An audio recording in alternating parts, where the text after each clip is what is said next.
yun, what's up mga kaibigan ko? Kumusta kayo? Nakatapos na rin ang malalakas na bagyo. Nakaraos na rin tayo sa malalakas na bagyo, no? At sana ay nasa maayos kayo kalagayan sa ngayon. So yun, samahan nyo ako sa buong maghapon ko na biyahe.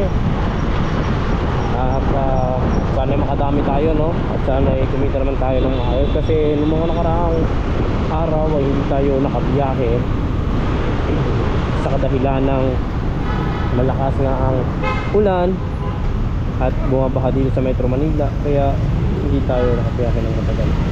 So ngayon, biyahe naman tayo at sana tayo kumita ng maayos-ayos. Dito ngayon ako sa sa EDSA. Ayan o, sa EDSA tayo ngayon.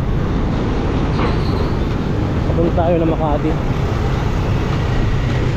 So ingat ang lahat at sana ay nasa maayos kalagayan.